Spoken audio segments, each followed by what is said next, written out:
kalian hari ini? Alhamdulillah. Terima kasih. Sebelum kita mulai pelajaran, mari kita berdoa bersama-sama supaya kita mendapatkan ilmu yang bermanfaat. Ketua kelas, silakan untuk memimpin berdoa.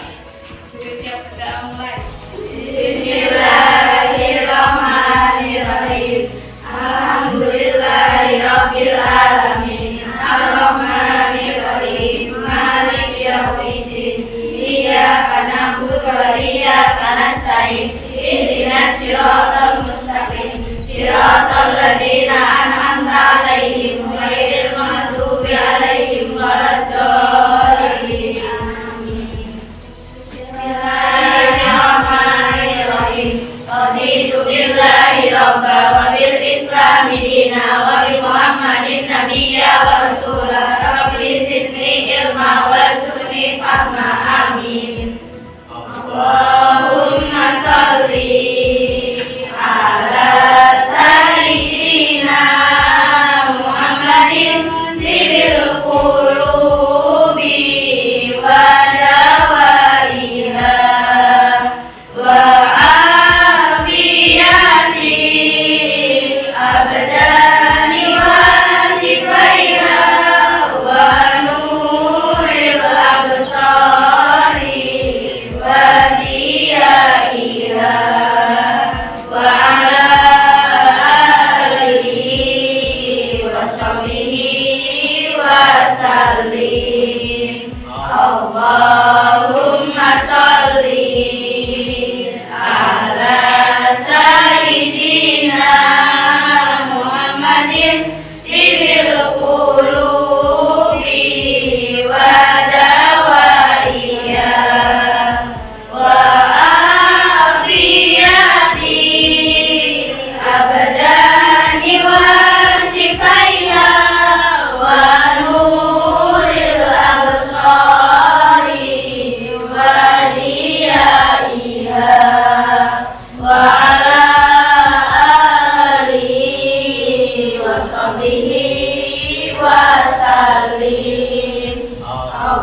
Allahumma sholli ala sayyidina Muhammadin tibil qulubi wa dawaiha wa afiyatil abdani wa sifaiha wa nuril absari wa diyaiha wa ala alihi wa sahbihi wa sallim. Khamsatun uti biha rawabail hatimah al-mustafa wal murtada wa benahuma wal fatimah. Khamsatun uti biha rawabail hatimah al-mustafa wal murtada wa benahuma wal fatimah. Khamsatun uti biha rawabail hatimah al-mustafa wal murtada wa benahuma wal fatimah. Terima kasih. Semoga dengan kita memulai pembelajaran hari ini kita mendapatkan ilmu yang bermanfaat. Amin amin ya rabbal. Amin. Sebelum kita mulai pelajaran, Bapak ingin mengakses kalian terlebih dahulu, yaitu kelas 8A. Yang pertama, Asa Dian hadir. Yang kedua, Aliza Nurul hadir. Ya. Anif Farha hadir. Ya. Terus Haura Syifa hadir. Semoga kita doakan bareng-bareng, semoga yang hari ini belum bisa berangkat dan juga yang hari ini sakit diberi kesembuhan dan untuk besok semoga bisa kembali beraktivitas. Amin, amin ya. Lanjut, Safinatun Najah, Zakia Syahrani. Alhamdulillah banyak yang berangkat, guys. Terima kasih. Baik, terima kasih. Sebelum kita mempelajari materi selanjutnya, Bapak ingin merefleksi ataupun mengulang kembali pelajaran minggu kemarin, ya, yaitu tentang bab Iqra. Bapak ingin tanya yang bisa tunjuk jari, ya, barangkali masih ingat, ya syukur-syukur masih. Pengertian Iqra itu apa? Coba tunjuk jari. Iqra, Mbak Naila, ya, yang keras.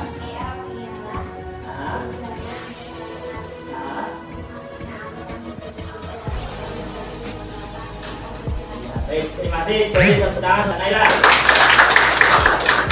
Lanjut. Sekarang sehingga ada yang tahu? Tunjuk jari. Al-i'rabu, ya.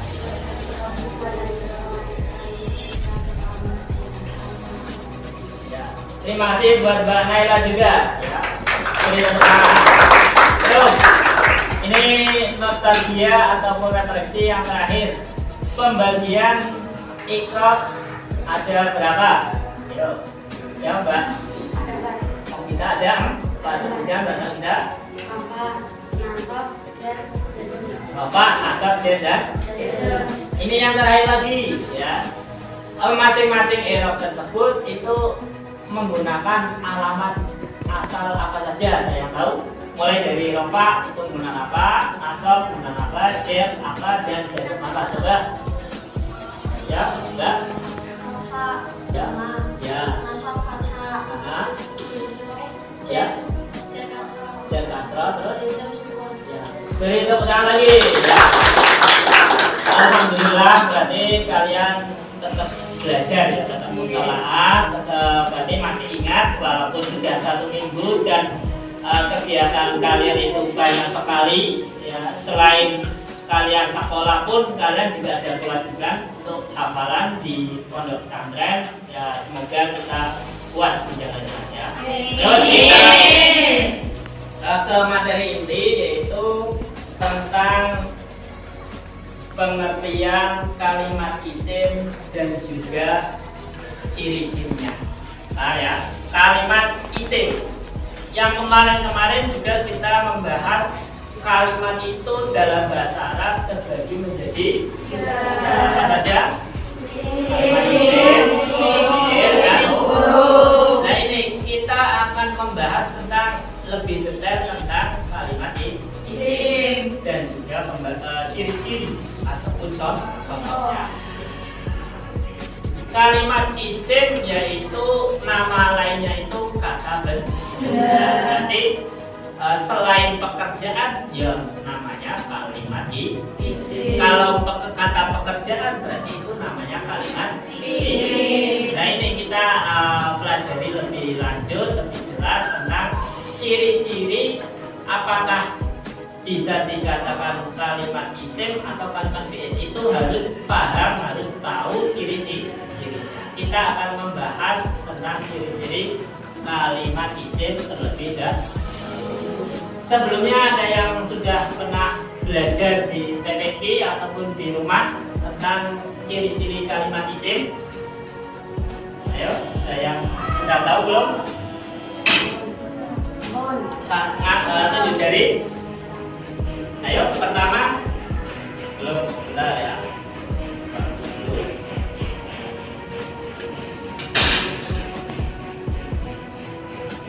Alamatul ismi, ya. Pertama apa? Ciri-ciri kalimat isim. Memasukkan. Kedua, ya, memasukkan kan. Tanwinnya yang mana? Semua boleh. Tanwan, tanwin, memasukkan. Terus yang ketiga, open.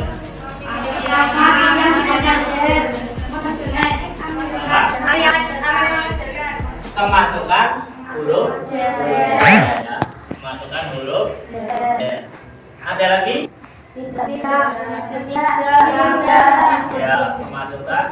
huruf nida. Ada lagi?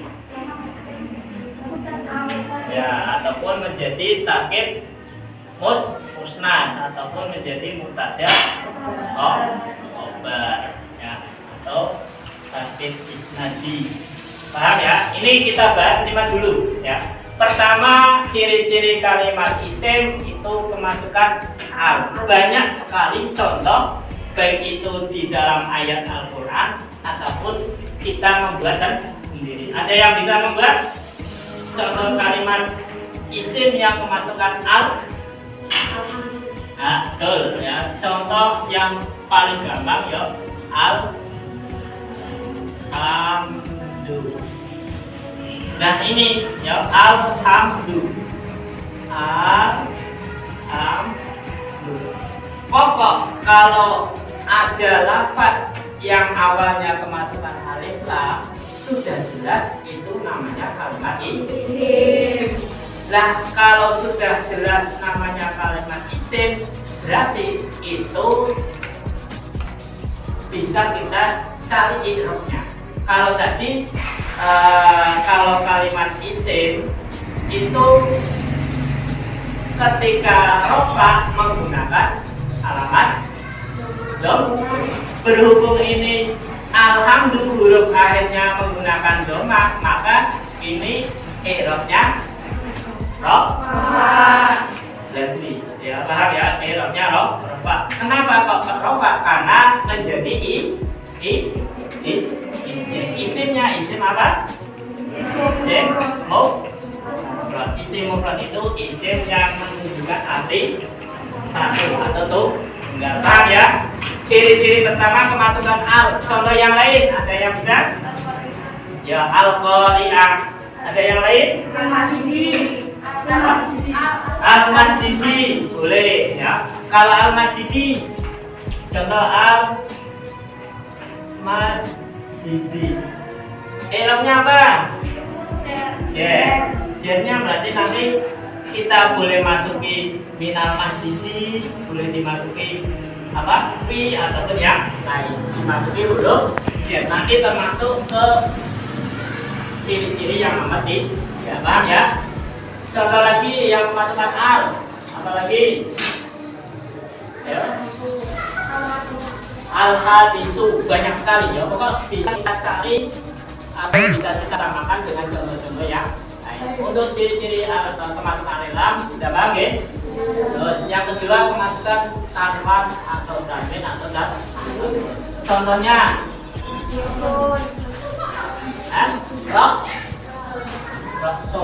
Rasul itu kata kerja apa kata benda? Ya, karena tidak menunjukkan makhluk ya. Rasul artinya apa? Kepala itu ya anggota badan. Anggota badan itu bukan sebuah benda, itu dinamai. Paham ya? I'rabnya apa ini? Kenapa rofa? Karena huruf akhirnya berupa doma menjadi i'rab rofa bertempat pada ini apa? Isim sama, paham ya? Jadi rasul itu i'rabnya rofa, termasuk kalimat boleh rasul, boleh roksan, boleh roksin. Nah ini nanti perubahan roksan, roksin, rokson itu tergantung huruf sebelumnya yang masuk. Paham ya? Tergantung huruf sebelumnya yang itu ciri-ciri kalimat isim yang kedua, yakni kemasukan tanwin, takun dan tan. Terus yang ketiga kemasukan huruf jer. Huruf jer ada berapa? Coba. Ya. Apa? Ada berapa? 19. Kalau dalam awamil itu ada 9. Nak berapa? Ada yang hafal Z-nya? Coba. Tunjuk jari. 4. Ulangi lagi yang keempat.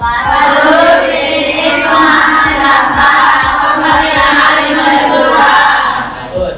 Salah satunya apa huruf J? V. Nah ini contohnya V. V fasli. Berarti V di sini huruf J. Ya. Al fasli namanya kalimat Kenapa kok dinamakan kalimat Islam? Karena satu kemasukan al, dua kemasukan fi. Paham ya? Boleh. Jadi ada dua tanda, kemasukan al satu, kemasukan fi. Itu namanya kalimat Islam. Paham ya? Selain fi banyak minal masjidi, yaitu harus dibaca jer. Jernya menggunakan harokat paham ya. Terus yang keempat nida itu apa, ada yang tahu? Bahasa ataupun kalimat yang digunakan kita untuk memanggil di dalam bahasa Arab. Contoh ya, contohnya berarti ya Muhammadu apa Muhammadun? Muhammad. Karena ini mufrad, kira harus dibaca tambahan ya Muhammadullah. Ya di sini namanya huruf nida. Kalau ada huruf nida kemudian ada lafaz setelahnya, maka itu namanya kalimat Muhammad itu berarti namanya kalimat isimnya i'rabnya berubah. Alasannya berubah. Paham ya? Terus yang terakhir, ciri-ciri kalimat isim itu mubtada dan atau namanya tartib musnad atau tartib isim. Contohnya Zaidun imun.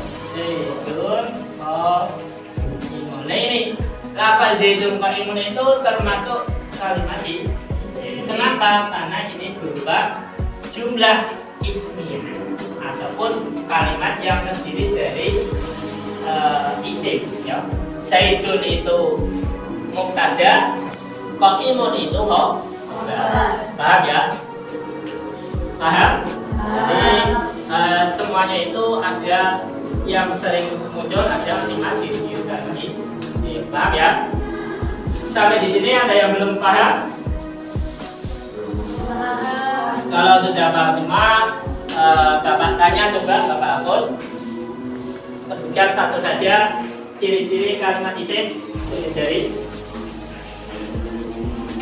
terus sampai terus ya terus bisa ya ada bagus ya. Semuanya paham ya? Ya alhamdulillah. Coba.